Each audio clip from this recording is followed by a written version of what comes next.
بسم اللہ الرحمن الرحیم۔ حضرت لقمان کا بیٹا جب تجارت کے لیے جانے لگا تو وہ حضرت لقمان کی خدمت میں حاضر ہوا۔ تب حضرت لقمان کہنے لگے، اے بیٹا، جب جاؤ گے تو راستے میں ایک میدان پاؤ گے۔ اس میدان میں ایک چشمہ ہے جس کا پانی نہایت ٹھنڈا اور شیریں ہے، اور اس کے کنارے ایک درخت ہے جس کی چھاؤں گھنی اور فرحت بخش، لیکن خبردار، اس درخت کے سائے تلے ہرگز نہ بیٹھو، اور اللہ تعالیٰ تم کو اس ملکہ سے محفوظ رکھے۔ اور وہاں تم کو ایک شخص بوڑھا ضعیف ملے گا جو عمر میں اس درخت سے بڑا ہے، پھر جیسا وہ تم کو کہے اس کی بات لازمی مانیو۔ اور دوسری بات یہ کہ جب آگے جاؤ گے تو فلاں گاؤں میں وہ لوگ میرے دوست ہیں اور تم کو اپنے گھر لے جائیں گے تعظیم و تکریم سے، اور اس گاؤں میں ایک عورت ہے نہایت حسین و جمیل اور مالدار، پس تمہارا اس عورت سے نکاح کرنا چاہیں گے، لیکن تم ہرگز قبول نہ کرنا، اور خدا اس سے تمہیں اپنی پناہ میں رکھے۔ اور تیسری بات یہ کہ ایک شخص فلاں نامی اور فلاں شہر میں رہتا ہے، ایک مدت ہوئی مجھ سے قرض لے کر گیا ہے، پس اس سے وہ قرض وصول کیجیو، اور خبردار شب کو وہاں نہ ٹھہرنا، اور یہ تمام نصیحتیں یاد رکھنا۔ اور اب جاؤ، میں نے تمہیں خدا پر سونپا۔ چنانچہ وہ اپنے باپ کی بتائی ہوئی باتوں کو تسلیم کر کے سفر پر نکلا۔ جب میدان مذکورہ میں پہنچا جس کے بارے میں اس کے باپ نے نصیحت کی تھی، اس کے کنارے ایک چشمہ پانی کا پایا۔ اس کا پانی نہایت شیریں اور شفاف، اور اس چشمے کے کنارے ایک درخت پایا جس کے سائے تلے ایک شخص بزرگ کامل بیٹھا ہوا تھا، مارے گرمی اور پیاس کے چاہتا تھا کہ اس چشمے سے پانی پیے اور اس درخت کے سائے تلے آرام کرے، لیکن اسی وقت اسے اپنے باپ کی نصیحت یاد آ گئی تو وہاں سے قدم آگے بڑھانے لگا تو اس بزرگ نے جو درخت کے نیچے بیٹھا تھا پکارا، اے لڑکے، کہاں جاؤ گے؟ ایسی دھوپ میں اور سخت گرمی پڑ رہی ہے، پس اس چشمے کا ٹھنڈا پانی پیو، چھاؤں کے سائے تلے دم لے لو، میرے پاس آ کر بیٹھو۔ لڑکا بولا، ہرگز نہیں بیٹھوں گا، کہ میرے باپ نے مجھے منع کیا ہے اس درخت کے سائے میں بیٹھنے سے۔ تب وہ بزرگ کہنے لگا، قسم ہے تیرے رب کی، اس دھوپ اور گرمی میں نہ جا اور میرا کہا مانو۔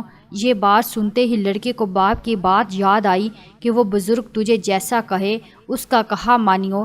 تب لڑکے نے اس بزرگ کا کہا مانا اور خلاف اس کے نہ کیا، سلام کر کے بیٹھ گیا، چشمے سے ٹھنڈا پانی پیا اور تھوڑی دیر آرام کرنے کے لیے لیٹ گیا اور سو گیا۔ تبھی اس درخت پر سے ایک سانپ اس لڑکے کو کاٹنے کے لیے اترا۔ لڑکا سو رہا تھا لیکن بزرگ جاگ رہے تھے، پس اس بزرگ نے سانپ کو مار کر اس کا سر کاٹ لیا۔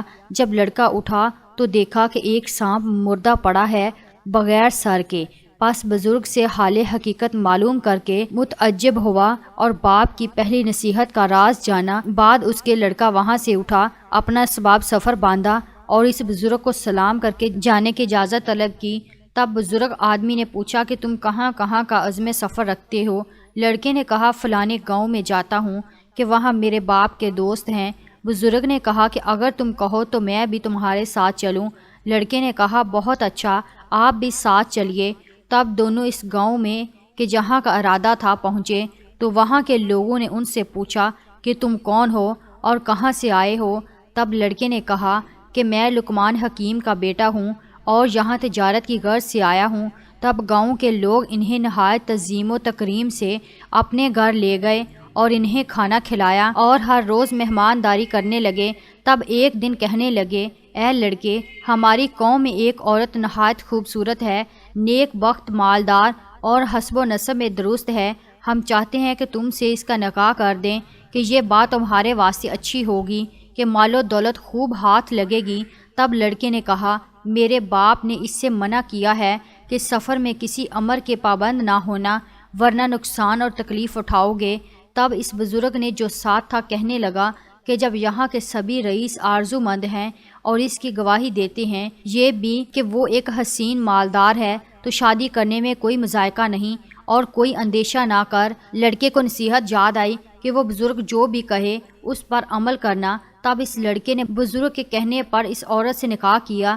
تب ایک شخص اس قوم کا لڑکے کے پاس آیا اور کہنے لگا کہ میں حضرت لقمان کی بہت عزت و تکریم کرتا ہوں، اس سبب سے تمہارا بھی خیر خواہ ہوں۔ تم نے ناحق اس عورت سے نکاح کیا، وہ بہت بری ہے اور قبل تم سے اپنے 9 شوہروں کو اپنے خلوت گاہ میں مار چکی ہے، بس اب تم کو بھی مار ڈالے گی۔ اگر تم بلا چاہتے ہو تو کسی ہیلے بہانے سے یہاں سے نکل جاؤ۔ تب لڑکا اس شخص کی باتیں سن کر ڈرا اور پچھتانے لگا۔ چنانچہ جب لڑکے کے مصاحب نے اسے رنجیدہ دیکھا تو پوچھا کہ تم کس بات کا اندیشہ کرتے ہو؟ کیا سبب ہے جو میں تمہیں پریشان دیکھتا ہوں؟ تب لڑکے نے کہا کہ میں نے سنا ہے کہ میری بیوی جس سے میں نے یہاں نکاح کیا ہے، مجھ سے پہلے 9 شوہروں کو پہلی خلوت شب زفاف میں مار ڈالا ہے۔ ڈرتا ہوں کہ شاید مجھے بھی نہ مار ڈالے، اور شاید اسی بات کے سبب سے میرے باپ نے مجھے اس نکاح سے منع کیا تھا۔ تو اس بزرگ نے کہا کچھ اندیشہ نہ کرو اور خاطر جمع رکھو، میں تمہیں ایک ایک حکمت بتلائے دیتا ہوں۔ وہ یہ کہ جب شب کو تمہاری بیوی تمہارے پاس خلوت میں آئے تو کسی بہانے سے اسے وہاں چھوڑ کر میرے پاس آئیو، تب ہم اس کی تدبیر اور علاج کریں گے۔ عرض جب اس کی بیوی شب کو اس کے پاس خلوت میں آئی تب اس نے بہانے سے کہا کہ تم یہاں بیٹھو، میں ذرا باہر سے ہو کر آتا ہوں۔ بیوی نے پوچھا کہاں جاتے ہو؟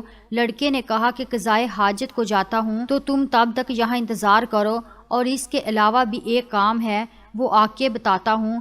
تب لڑکا وہاں سے نکلا اور سیدھا اس بزرگ کے پاس پہنچا تو اس نے ایک آتش دان انگاروں سے بھرا ہوا لانے کو کہا تھا۔ جب لڑکا آتش دان لے آیا تو بزرگ نے اس سے سانپ کا سر جو درخت کے نیچے سے کاٹ کر لایا تھا اس کو اس آتش دان میں رکھ دیا، اور آتش دان کو لڑکے کے حوالے کیا اور کہا کہ اسے لے جاؤ اور اپنی بیوی سے کہو کہ برہنہ ہو کر اس آتش دان پر خود کو سینکو اور بعد میں اس کو دوبارہ میرے پاس لے آنا۔ تب لڑکا وہاں سے گیا اور جیسا اس بزرگ نے کہا تھا اپنی بیوی کو کہا، اور بعد اس کے سینکنے کے آتش دان واپس لے گیا۔ تب اس نے بزرگ کو دیکھا کہ 2 سانپ اس انگیٹھی میں جل رہے ہیں۔ تب بزرگ نے کہا اب جاؤ اور بے خاطر اپنی بیوی سے ملو کہ جس کا ڈر تھا سو سانپ اس انگیٹھی میں جل رہا ہے، پر اسی سبب سے پہلے شوہر اس کے مارے جاتے تھے۔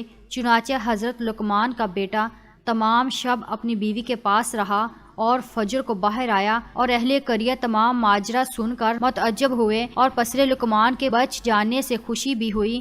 اور اس کے بعد حضرت لقمان کے بیٹے نے ارادہ کیا کہ اپنے باپ کے قرض دار کے پاس جا کر قرض وصول کریں۔ تب اس نے بزرگ سے کہا کہ فلاں گاؤں میں ایک شخص کے پاس میرے باپ کا روپیہ ہے، سو میں چاہتا ہوں جا کر اسے وصول کروں۔ تب اس بزرگ نے کہا کہ میں بھی تمہارے ساتھ چلوں گا۔ تب دونوں آدمی اس شخص کے پاس گئے، وہاں کے لوگوں سے اس کے بارے میں پوچھا تو لوگوں نے کہا کہ وہ شخص تو بڑا فسادی اور دغا باز ہے، پس تم ناحق یا اپنی جان گنوانے کے واسطے آ گئے ہو، سو تمہارے حق میں بہتر ہے یہاں سے چلے جاؤ۔ اور وہ دغا باز آدمی کسی کا روپیہ لے کر واپس نہیں کرتا۔ لیکن ان دونوں نے لوگوں کی بات نہ مانی اور وہاں سے اس شخص کے پاس پہنچے، اور بعد سلام کے لڑکے نے کہا کہ میں حکیم لقمان کا بیٹا ہوں اور اپنے والد کا قرض وصول کرنے کو آیا ہوں۔